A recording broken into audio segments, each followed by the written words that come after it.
speech. Thank you so much, Andy, for doing speech number 3? 5. Wow, you're just moving right along. Thank you. And this is called Hand Gestures and Their Meanings.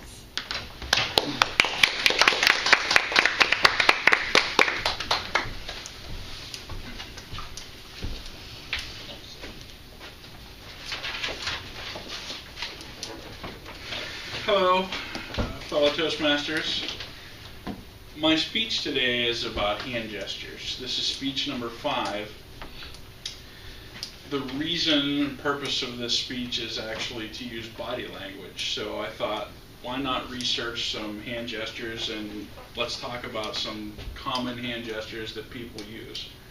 I want to start off by talking about the modern uses for hand gestures. And then I'm going to give someone the derivative of that, the historic meanings. Maybe it meant something else. There are a few interesting little tie-ins here that I think everybody will find interesting. First one I want to talk about is this. So normally here in the United States, if we point to something, that means, hey, look at that outlet on the wall. Hey, look at the camera in the back of the room. If you did that in Europe, people would be very offended by that. Europeans find pointing things out to be rude. So maybe you hear a mother talking about, don't point at him, don't point at her. Kind of comes from European culture. I actually have a word that I want to use for this next one. So if you think about a thumbs up, you can think about, hey, you're doing a good job. Maybe think about Fonzie, hey, you know, Fonzie. This is an interesting symbol. When I was doing some research about it, I want to write the word down.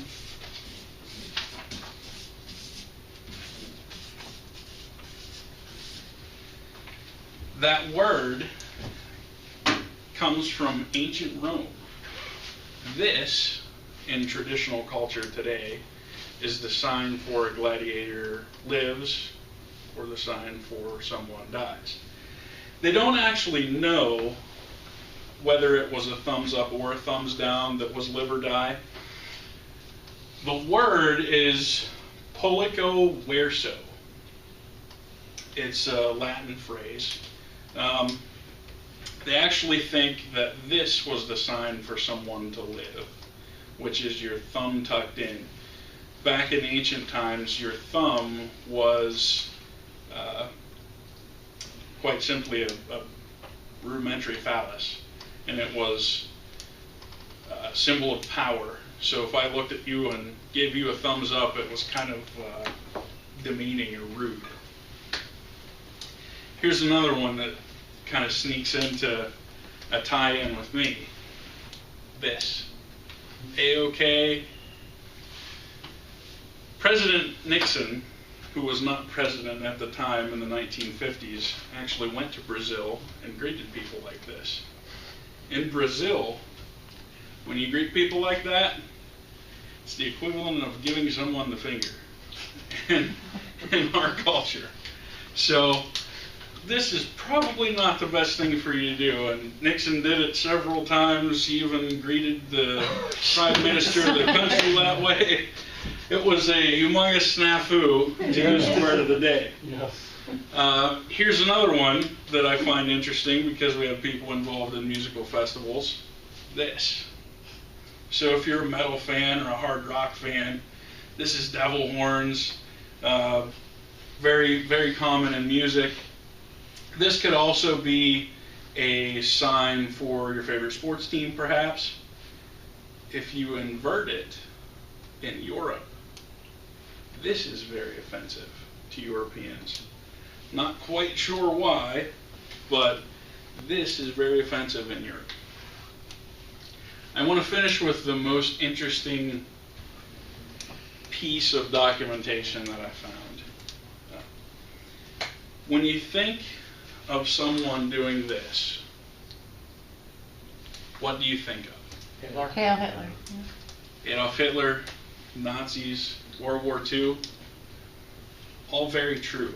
In the 1930s, the Nazi Party adopted this sign as their salute. In the 1920s, fascists began using that in Italy as their salute. Hitler picked up on it.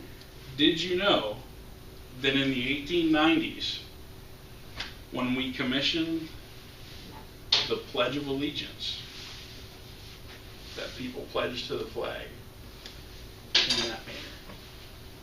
I pledge allegiance to the flag of the United States of America.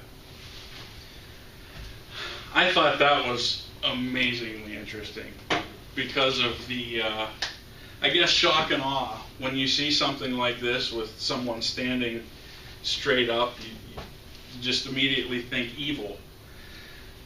That's actually called the Bellamy salute.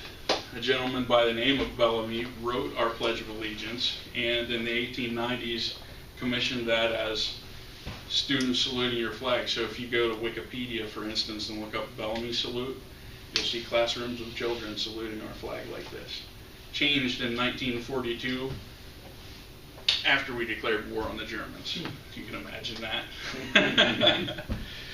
I hope that you all learned a lot today during my speech. I thought that I would take the opportunity and make it educational. Definitely learned some really neat things when I was doing it. Thank you very much.